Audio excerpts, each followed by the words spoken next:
Good morning. Thanks for coming along to the session, bright and early on the second day here. So my name is Mike Santonis, VP Technology Strategy for CrowdStrike. I am based in this part of the world. I've spent most of my time in this part of the world, so try to bring in a few examples as we talk about what's going on throughout Asia Pacific, but I'll give you a global view of a number of things that are happening. Typically, I like to kind of do a little bit of setting the scene, talking about the issues, framing the problem as such, and then starting to dive into a few specific examples and hopefully leave you with a few suggestions as to how to better secure your organization. So I'll use real-world examples as we go through this and take you through my presentation, which is talking about let me see if I can get this slide to work. Maybe not. Can we just get a slightly different clicker? There we go. No. All right, let's go back. Good start with the PowerPoint. So the session will be blurred lines between cybercrime and statecraft. And really what I want to talk about is the environment where threat actors today are totally intertwined. When we think about the types of issues that people face, when I speak to a lot of organizations, many people do say to me, you know, I'm a small organization or I'm an aviation company, why would a state actor want to target me? And one of the things that I do want to talk a little bit about is debunk a little bit of that and talk about how this ecosystem is just so interconnected and give a number of examples as we go through this. As promised, a little bit of an Asia-Pacific view. I love to use examples from across the industry, from many different analysts and researchers. And a couple of months ago here in Asia-Pacific, it was great to see some research that came from Frost & Sullivan that tried to scope the size of the problem and ultimately the risk that we face by cyber attacks in the Asia-Pacific region. This is a massive number. According to the research that Frost & Sullivan carried out, they believe that cyber incidents could account for 7% of GDP across the region, about $1.75 trillion. Now, we can debate the number. We can argue whether it should be smaller. We can argue whether it should be large or, in fact, if it's correct. The point that I would stress on is it is a significantly huge number that continues to grow and probably will continue to grow for the foreseeable future. The question that I would ask everybody to think about is, collectively, as a community, are we prepared? Your organizations, do you feel you're prepared with the types of issues that are happening? Are you aware of the issues? And an opportunity like this, it's good to start to use a few and talk about a few of the examples to try to understand what the adversaries are doing so you can prepare to defend against them. I thought it would be interesting to start to talk a little bit about nation-state attackers, e-crime actors, hacktivists, etc., and start to understand the tradecraft and ultimately what they're doing. But before I do that, one of the things that I do want to sort of touch on very quickly is we need to stop thinking about security the way we always have. One example is thinking that attackers always use malware. I'm going to talk a lot about that. Another example is thinking that I'm an organization in New Zealand or I'm an organization in Malaysia, you know, why would a state actor want to target me? And I'm going to use examples to highlight that you may actually find yourself in a scenario where you are attacked or you are the victim of a technique that was once designed by a state-based actor. How many people have heard of the concept of the trickle-down effect? So a couple of people nodding and putting their hands up. It's quite interesting to think about the trickle-down effect in relation to security and threats that we're talking about this morning. The trickle-down effect is where technology that was once developed and designed by the government, as an example, very, very quickly finds its way into large enterprise, and over time starts to come down to small business, finds its way into consumers. What's one example of the trickle-down effect in terms of technology that we rely on every day? GPS. Think not long ago, GPS was not a luxury that we had in our cars. We couldn't use Grab to book a car to come to our front door and then take us to our destination, as an example. We kind of expect it today. You buy a phone, etc. GPS is there for us. What's an example of the trickle-down effect as it relates to cybersecurity? What's an example of an attack over the last 12 to 18 months where the trickle-down effect has impacted all of us in some way? Absolutely, wherever that came from. 100% WannaCry. All right, let me see if I can, there we go. WannaCry is a classic example. Think back, how time flies. WannaCry, May of last year. May of last year, we had this massive global event. WannaCry was a direct result from data leakage that resulted in the Eternal Blue vulnerability becoming public. WannaCry leveraged a number of techniques that came from government effectively. It was operationalized by an actor that was state-based. Unfortunately, it's an event that impacted everybody across the world. Shortly after, what was the next version? We had NotPetya, if you remember, in June, just slightly over a year ago, where an attack attributed today to Russia targeted people, specific users of the MEDOC applications, but an example of an attack that just spread aggressively, impacted people around the world. There's an example of the trickle-down effect. The point that I'm making here is think of this example as attackers starting to leverage some of the intelligence that was leaked, some of the vulnerability information. They've been very opportunistic to leverage those techniques to carry out attacks. Now, what happens when you have a situation whereby the whole world is starting to get impacted by a number of attacks? WannaCry was hugely successful from the perspective of the attacker. NotPetya somewhat even more successful. People start to sit up and listen. Attackers start to think about how they can operationalize those techniques to use it for their malicious purposes. So actors are huge innovators. Bad actors are huge innovators, but they are also replicators. They use a lot of techniques that have been used over the years. What seemingly works will be repurposed in many different ways. So we've seen in the last 12 months, or even in the last 3 to 6 months, we've seen a huge focus and continued focus on attacks, very high-profile attacks. I'm sure yesterday we heard many conversations around SingHealth. I would imagine for the next few weeks we'll be hearing a lot more about SingHealth. I'm not going to speculate on that. We'll let that investigation continue.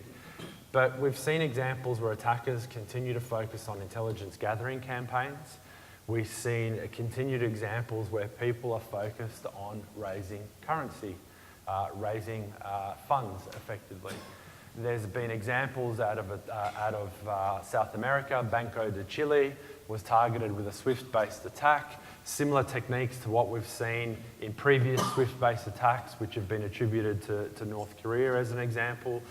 And we continue to see more and more evidence of attackers focusing on the supply chain, focusing on somewhat of a weaker link, a perceived weaker link to carry out their attacks. Let me touch on quickly a huge focus over the last 12 to 18 months, which is state-sponsored ransomware, where a number of nation states have been behind the use of some very, very well-crafted,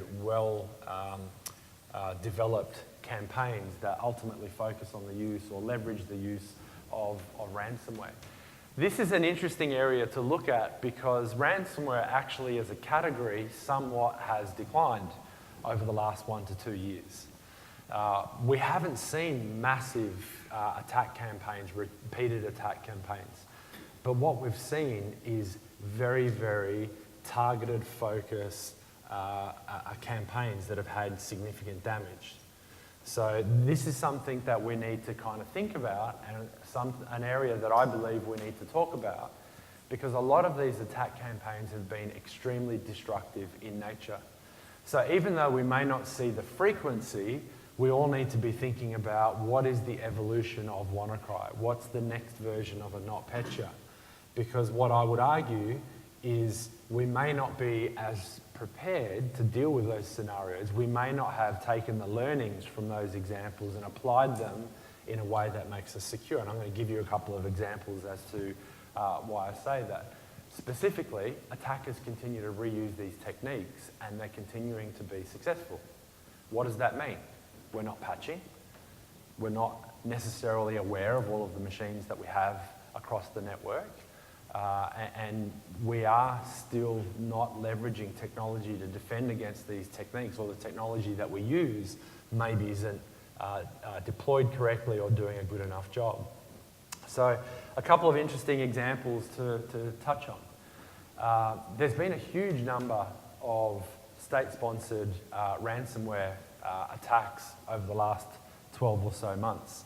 You can see here a couple of ones that I've highlighted that I've already talked about so far, WannaCry and NotPetya.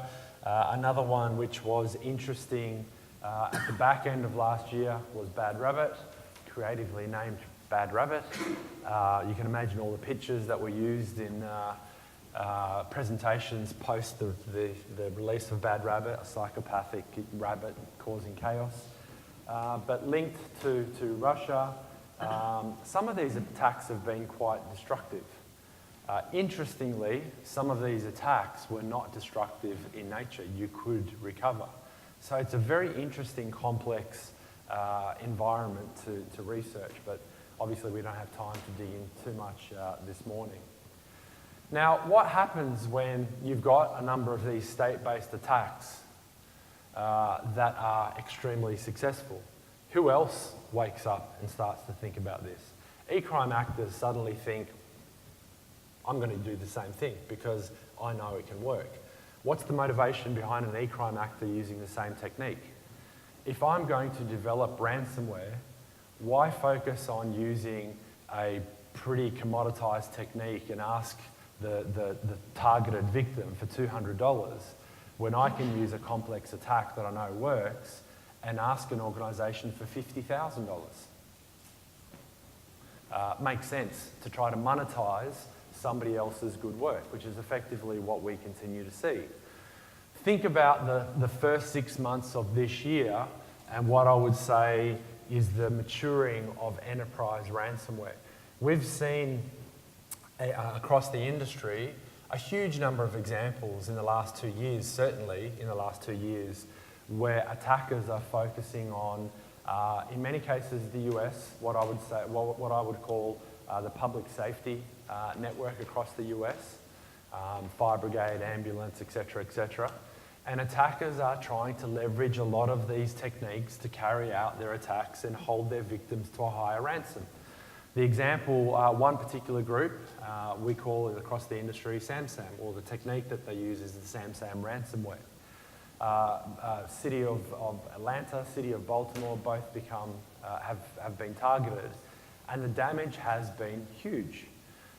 Some of the press reports talk about so far incident response cleanup exceeding $2.5 to $3 million US, trying to recover from that attack, where the attackers were asking for in excess of $50,000 US. The techniques largely are based on similar exploits, similar vulnerabilities that we saw in early part of 2017. And even today, at the back end of July, we continue to see attackers trying to use these techniques, and let's just call it out. Those techniques are working. Again, think through what this means from an operational security perspective. We're not keeping up and dealing and mitigating some of those issues and some of those threats. Who else thinks about this? Other e-crime actors that focus on crypto type attacks are starting to think a lot about some of these techniques as well. One particular example is a lot of the attacks on Monero, the cryptocurrency Monero.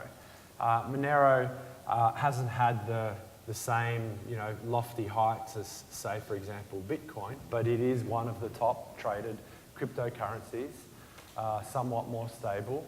But what's interesting about Monero is that there is a huge number of attackers that are focusing on leveraging Eternal Blue vulnerabilities.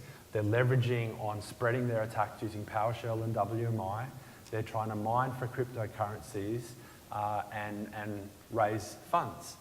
A couple of examples that I've looked at in the Asia Pacific region, they're hugely successful attack campaigns, and most security software simply doesn't detect it. A few reasons.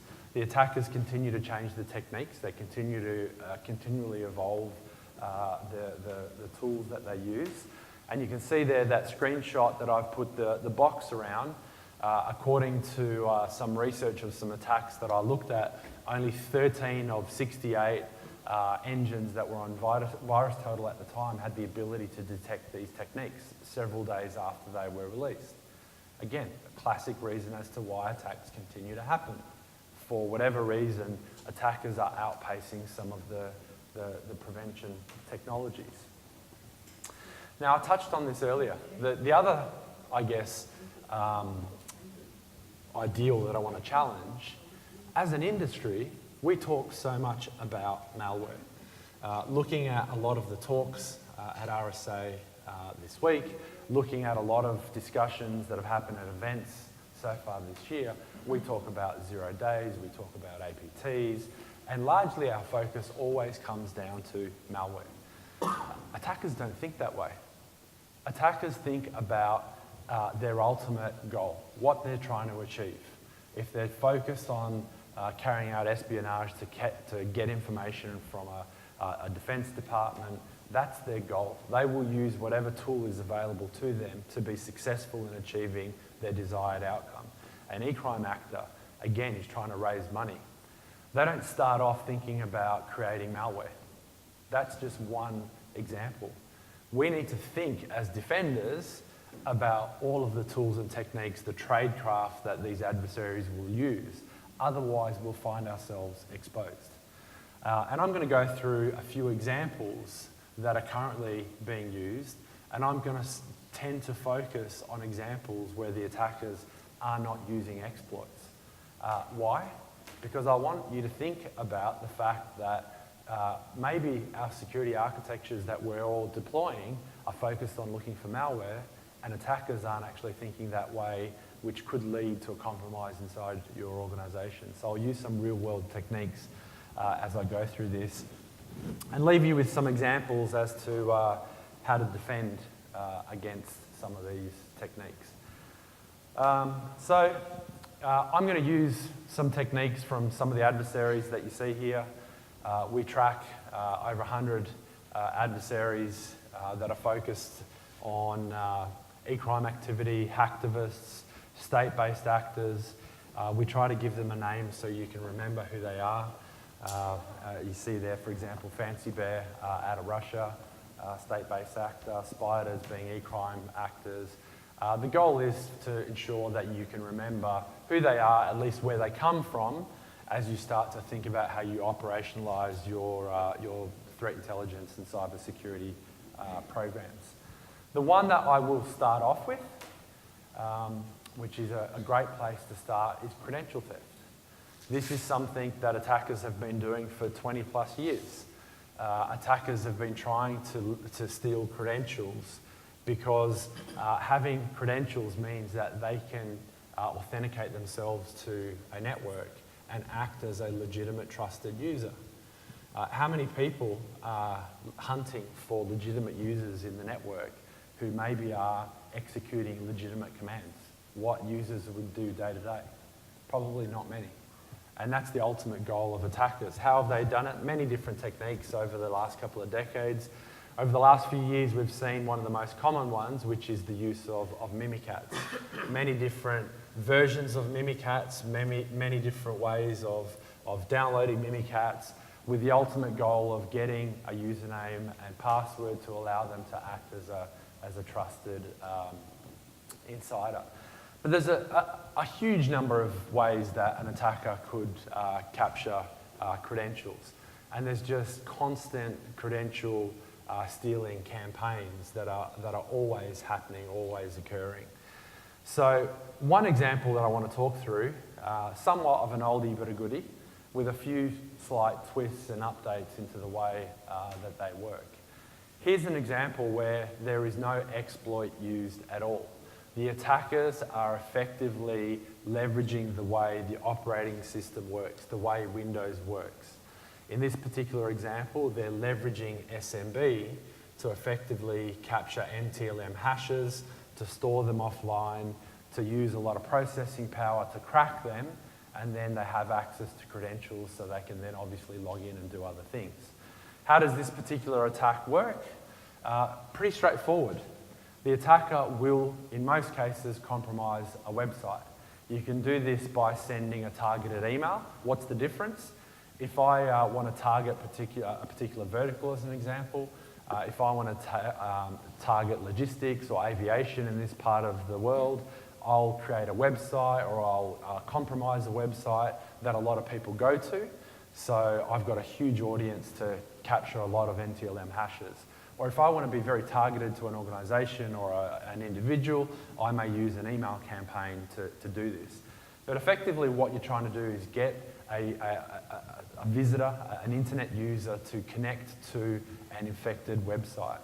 From that point, what you're doing is using SMB. You're storing a legitimate image on that particular website. It's hosted on the site. And you're using file :/ or SMB : // which the machine will return the NTLM hash. That's the way the operating system works. And then you have that information that you then need to crack over time. There's a couple of variations to this. The example that I've talked about is something that's been around for quite a while. Again, attackers innovate. A couple of different ways that they innovate. They use JavaScript to obfuscate the traffic or to obfuscate their technique. Or they use TinyImage. TinyImage is a classic one because you've got a 2x2 byte pixel that you put on the page. You're not going to see that amongst everything on a web page. And the user visiting the website, the NTLM hash comes back, or hidden jQueries as an example to carry out that attack. So how do we see this used?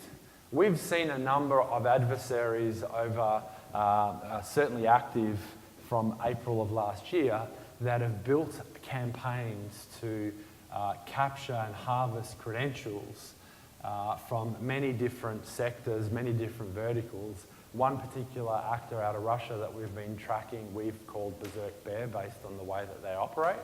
And they've targeted a number of sectors, capturing NTLM hashes and then effectively trying to crack those to carry out additional attacks. No exploit is used. If the security countermeasures we use are looking for an exploit, they would fail in this particular example.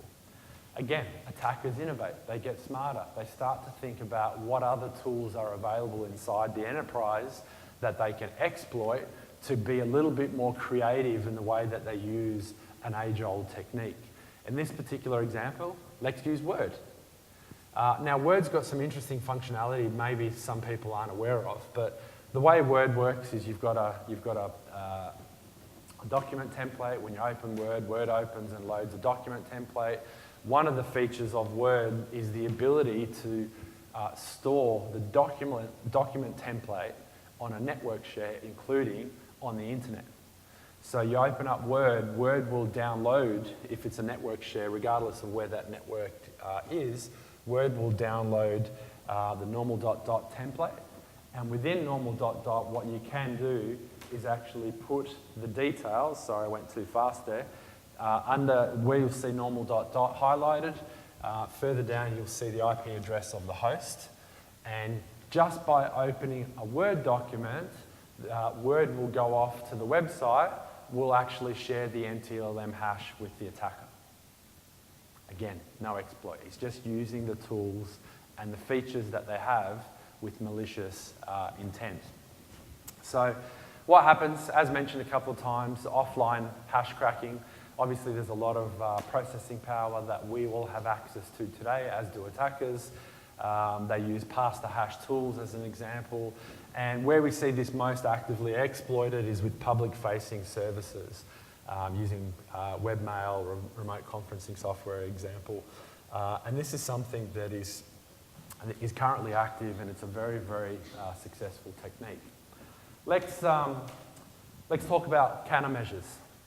The biggest thing that we need to just all keep pushing forward, even if it's complex in certain scenarios, is to leverage multi-factor authentication and other authentication methods beyond username and passwords. That would go a long way to solving this particular example.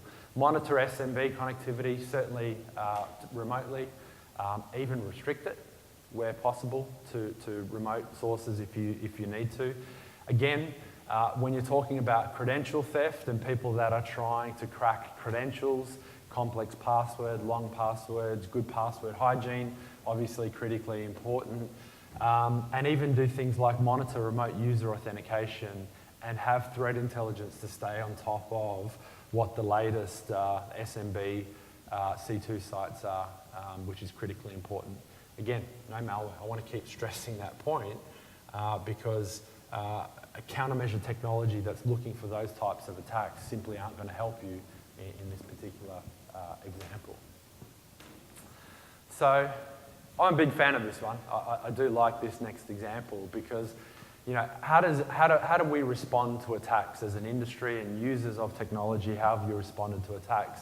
Over the last sort of 4 to 7 years, people have really been trying to battle their way through whitelisting technology. I say battle their way. If you haven't implemented whitelisting technology and you're going down that path, it's a hard project. Whitelisting technology is very, very difficult to operationalize inside an enterprise environment. That said, attackers know that people around the world are deploying whitelisting technology. Why?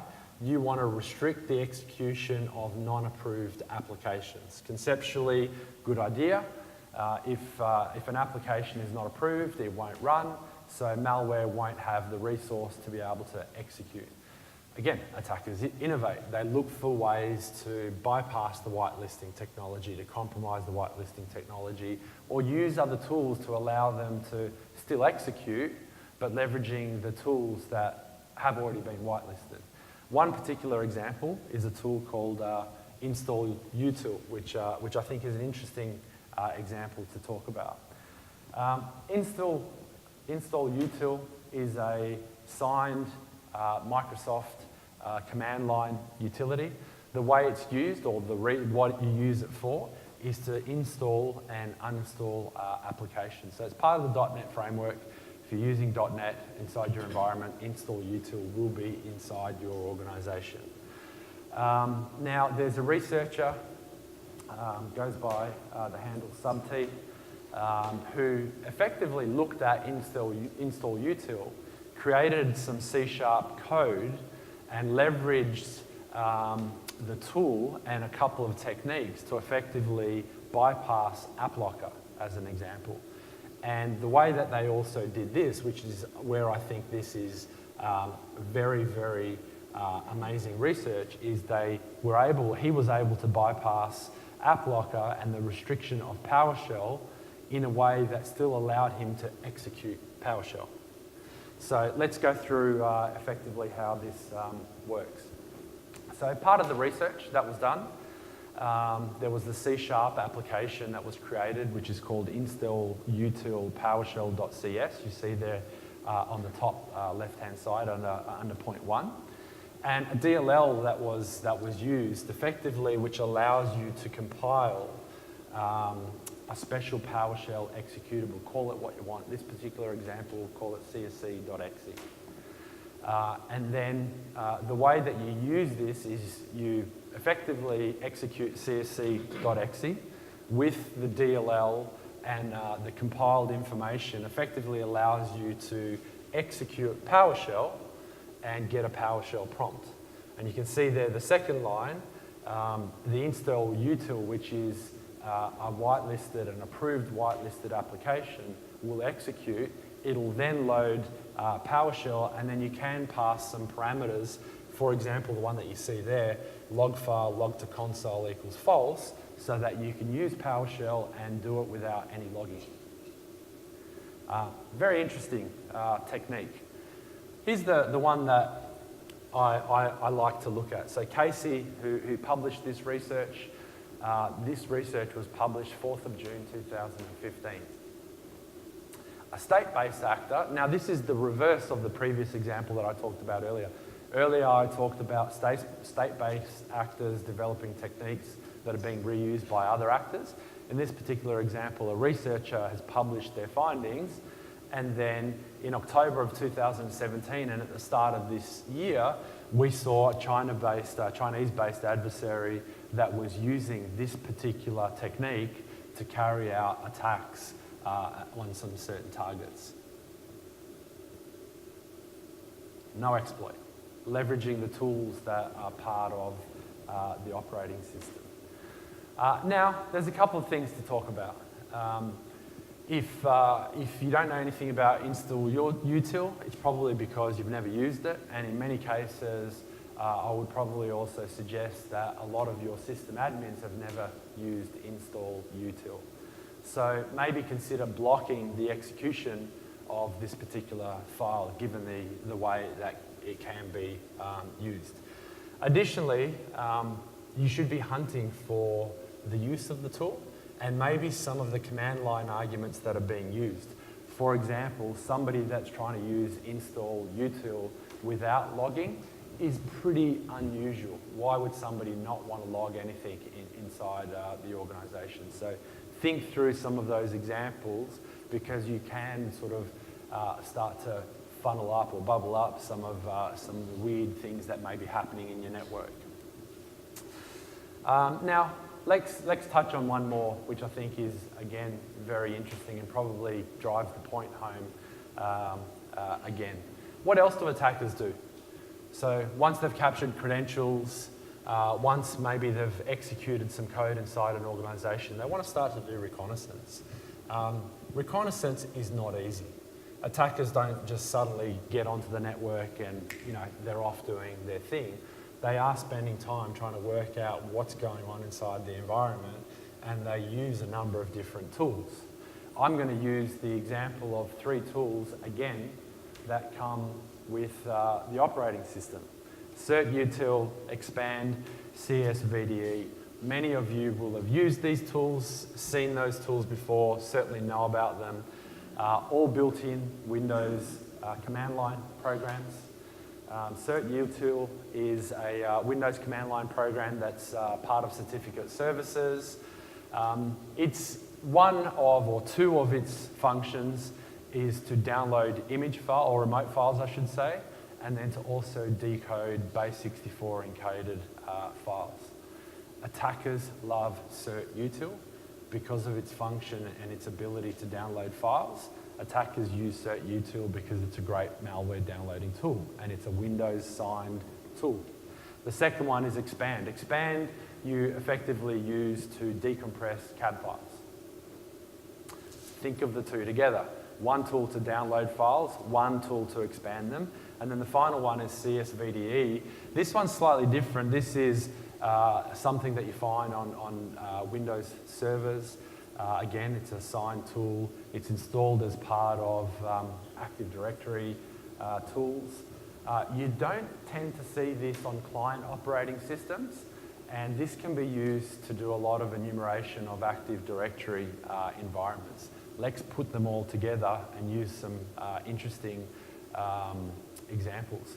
So CSVDE, if you use CSVDE on a Active Directory machine and you use the -f parameter and output the results, This is some of the information that you would get off an Active Directory, an AD device.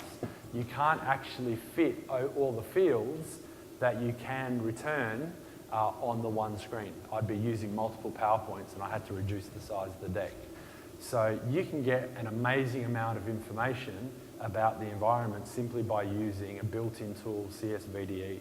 And you can see there some of the examples that you can track there. DNS information, creation information, name, object classes that are there, certificate information, user certificate information. It's huge what you can do with it. Let's put them all together from an attacker's perspective. We've seen examples August, November of last year. We've seen examples of February this year where attackers are using all of the tools together. What's interesting is in the example seen in August and November of last year, CertUtil was used to download and decode a base64 encoded file. Why you would want to do that? If it's encoded, you're bypassing, again, a lot of security controls which may not be able to see what is in a particular file. Then you expand the file, and then you start using it. In this particular example, CSVDE. February 2018, a slight variation again, where the attacker is actually using a split command to chunk the file down and bring it in stages before executing it. Why? Again, bypassing network security devices, bring it in chunks, reconstruct it, execute it, carry out the attack. Attackers continue to innovate and find ways of using sometimes old techniques, sometimes legitimate tools, but in ways that they weren't obviously intended to be used. Some ways of dealing with this. I'll start bottom up. You don't, in most cases, you shouldn't find CSVDE on a client version of Windows. So don't allow it to run on a client version of Windows. The other thing to do is, again, think of the way you would use CSVDE or think of the way that you would use CertUtil, certainly CertUtil. Some of the execution, consider blocking it entirely, except for trusted users to run it. Monitor the usage and the parameters that people are using, because there's ways that typically you would use it, and there's ways that should be flagged as potential malicious activity inside the network. So, 3 particular examples to touch on. So, a couple more slides, and then I'll pause for questions. Let's bring it all together and bring it back to how we deal with a lot of these issues. One of the biggest challenges that I certainly see as I travel around the world is knowing these techniques is the first challenge, and the second one is being able to find them inside the organisation. I'll use one statistic to kind of prove out this point. We ran a survey that's just come in of 1,300 security practitioners. One of the things that we were trying to work out is how long it takes to detect, respond, remediate an attack. And the average around the world was about 63 hours, which actually I was pretty surprised with, because that was a lot better than what I thought it was going to be. I would argue it's probably a lot longer, depending on the attack, I think. But a few people are nodding and sort of looking at this. I'll show you how I think about 63 hours. For me, if we break down 63 hours, it's about 7.8 working days if you think of an 8-hour working day. Think of the examples of the attacks that I just showed you and what an attacker could do to an organisation over effectively 8 working days. This assumes that you have the staff that know what to look for, and these techniques constantly change daily, weekly, monthly, and then have the tools to know, or the tools to be able to use to go and find these particular techniques. The second statistic that I'll sort of finally touch on is what I would call the breakout time. Now, this is something that we've been thinking about as an industry for a long time. It's been quite difficult to to wrap our arms around a number, but the research that we've done into the breakout time throughout 2017 shows that an attacker targets a host, and the time it takes them to compromise that host to then start moving laterally so they can start to bury themselves deeper in the network, to use stolen credentials, to act as a legitimate user, has now come down to 1 hour and 58. So we've got some interesting time challenges and time pressures and skill challenges that we need to think on. I'll give you one piece of final advice to think about that is going to be somewhat challenging when you think about how to defend and build an architecture to protect your organisation. This is what the best of the best focus on. We like to call it survival of the fastest. The best of the best are starting to focus their security architectures around what you can easily remember as the 1-10-60 rule. What's 1-10-60? 1 minute time to detect an issue, 10 minutes time to investigate, to try to understand what that incident looks like, what it's done, what it could do, what's the scope of the problem, and then 60 minutes to totally remediate or contain the issue. As I said, just to be very, very careful, this is what the best of the best are either doing or aspiring to. What I would challenge you to think about is how close or far you are away from the 1-10-60 rule. And when you're thinking about designing security architectures, what can you do to help you move towards the goal of 1-10-60? You know, when you're walking around at the conference looking at a lot of technology, think about what can help you get to that point to be able to detect an incident as quickly as possible. Importantly, an incident, an issue, a threat that doesn't necessarily use malware. How could you understand what it's doing inside your environment? How could you frame the size of the problem and work out what you need to do? And then what tools do you have in place to remediate? So, summary from me, as you start to pull all of those things together, you're going to need to start to think about automation. You're going to need to start to think about how you can prevent attacks without being reactive, thinking about legacy types of updating signatures, etc., because time becomes critically complex to deal with if you are using reactive technology. Focus on behaviours. Focus on what I would call indicators of attack, not indicators of compromise, which are inherently reactive. Look beyond malware as per the examples that I talked about. Look for combinations of things that are happening in the network where individually they could be okay, but the combination of a number of tools, executables, as I showed you, command line parameters could indicate a possible issue that's going on inside your organisation. It's interesting, over the last few years, the industry's been talking a lot about detection. Over the last 12 to 18 months, the industry is really starting to talk more and more about threat hunting. My advice is very simple. Do threat hunting, whether you do it, whether you work with a vendor, a systems integrator, a partner.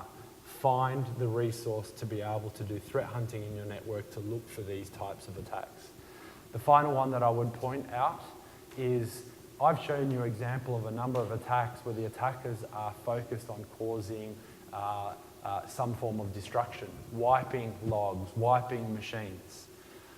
There's a lot of discussion that's going on in the industry today about detection technology, and when you capture system events, telemetry information, where do you install it? My argument would be certainly not where the attacker is currently operating inside your environment. If the attacker is targeting a server, if an attacker is targeting part of the network, if they're using wiping technologies, don't find yourself in a situation where they've destroyed, wiped, removed the logs that are going to help you investigate the issue inside your organisation, which is why I say take that information off-site in a way that allows you to continue to investigate the issue. Have the necessary response controls that allows you to connect to every machine regardless of where it is at any point in time, on network, off network. So I'm down to my last 5 minutes. Let me pause feel free to reach out, send me an email, hit me up on Twitter if you've got any questions. But let me pause. Appreciate everybody's time and open up if any questions are in the audience.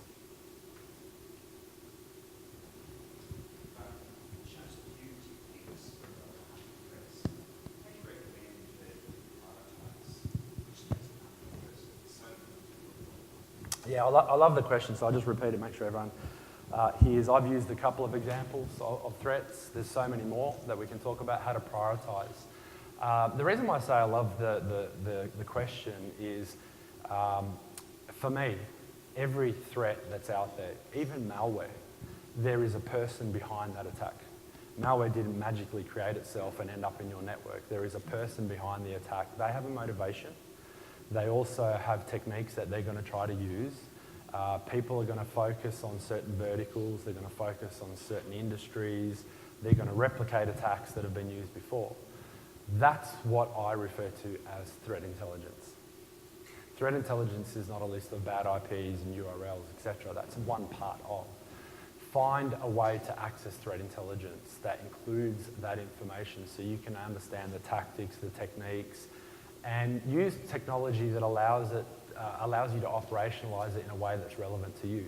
You know, if you're an airline, if you work for an airline as an example, use threat intelligence that has a strong research section on the aviation industry and what's happened to your peers in the industry and what you should look for. Because the way I would use threat intelligence, two ways. Hunt for the adversary on your network and obviously remove them if they're there. Hopefully they're not there. Emulate those techniques to make sure that if they do come to your network, you know how to defend against it, remove it, block it, etc. So having access to that sort of threat intelligence that allows you to understand what's the active campaigns, what are the relevant campaigns to you, you know, what you should be thinking about, and trying to get as much of that into your SIEM, into your endpoint tools, network tools, etc.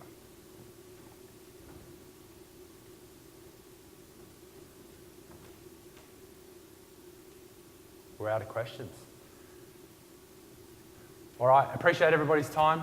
Thanks for coming along to the session. Enjoy the rest of the conference, and hopefully you got something out of the session. Thank you.